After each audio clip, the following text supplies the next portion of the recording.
రాష్ట్రానికి సక్రమ పాలన రావాలంటే సైకో పాలన పోవాలని ఎన్డీఏ కూటమికి చెందిన భీమిలి టీడీపీ అభ్యర్థి గంటా శ్రీనివాసరావు అన్నారు. విశాఖ జిల్లా పద్మనాభం మండలంలోని చిన్నాపురం, విజయానందపురం, నరసాపురం, తునివలస గ్రామాల్లో చేపట్టిన ఎన్నికల ప్రచారంలో ఆయన పాల్గొని మాట్లాడారు. గత 5 ఏళ్ల కాలంగా వైసీపీ సైకో పాలనలో రాష్ట్రం సర్వనాశనమైందన్నారు. ఈ రాష్ట్రం బాగుపడాలంటే బాబు రావాలన్నారు. తాను గెలిచిన వెంటనే తునివలస, చిన్నాపురం గ్రామాలను దత్తత తీసుకుని ఓ మోడల్ గ్రామాలుగా తీర్చిదిద్దుతానని ఈ సందర్భంగా హామీ ఇచ్చారు. ప్రజలంతా ఎన్డీఏ కూటమిని బలపరిచి రాష్ట్ర అభివృద్ధికి చేయూతనివ్వాలని పిలుపునిచ్చారు. ఈ సందర్భంగా విచ్చేసిన గంటాకు చిన్నాపురంలో గజమాలలతో ఘన స్వాగతం పలికారు. అనంతరం ఆయా గ్రామాల ప్రజలు అడుగడుగున హారతులు పెట్టారు.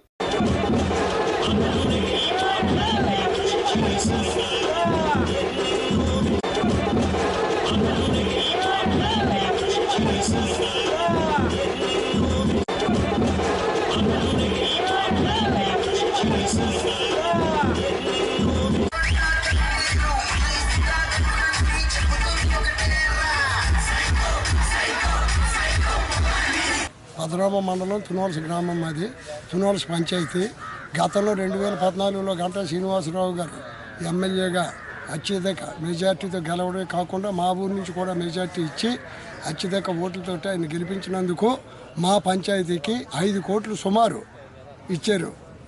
డ్రైనేజ్ అయితేనేమి, సీసీ రోడ్లు అయితేనేమి, వాటర్ ట్యాంకులు అయితేనేమి, ఉజ్వల గోస్తని నది నీరు ఇంటింటికి కొళాయిలు అయితే కానీ, ఇంటింటికి బాత్రూములు అనకూడదు కానీ ఇలా కాలుకి మట్టి అంటకుండా ఆయన దయ వల్ల ఆయన పేరు చెప్పుకొని చక్కగా మా పంచాయతీ అభివృద్ధి చేయడమే కాకుండా ఆయన వల్ల బెస్ట్ పంచాయతీ అనే అవార్డు కూడా సర్పంచ్గా నేను మా గ్రామ పెద్దల సహకారం, పిల్లల సహకారం, ఓటర్ల సహకారంతో మంచి అభివృద్ధి చేసుకుని మా గ్రామం బాగుపరుచుకున్నాం. 2019 మళ్ళీ వచ్చేసరికల్లా వైసీపీ 19 నుంచి 2024 వరకు డెవలప్ జరగలేదు. అర్థమైందా?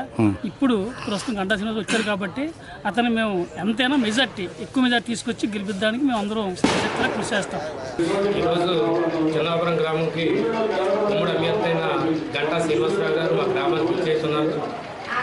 ఆయన గతసారి కూడా మాకు ఎమ్మెల్యేగా పనిచేసి మా గ్రామాన్ని, చిన్నాపురం గ్రామాన్ని దత్తత తీసుకొని చాలా అభివృద్ధి కార్యక్రమాలు చేశారు.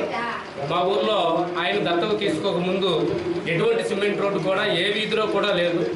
ఆయన దత్తత తీసుకున్న తర్వాత ప్రతి ఇంటికి కూడా సిమెంట్ రోడ్డు, ప్రతి ఇంటికి ఇంటింటి కొలాయిలు, అలాగే పంచాయతీ బిల్డింగు, అలాగే అంగన్వాడీ బిల్డింగు, ఆర్ఓ ప్లాంట్, మెయిన్గా అండర్గ్రౌండ్ డ్రైనేజ్ చేసి మా ఊర్లో చాలా అభివృద్ధి చేసి మా ఊరికి ఆయన ఏదైతే దత్తత తీసుకున్నారో ఆ దత్తత తీసుకునే పద్ధతి ప్రకారంగా ఆయన చేశారు.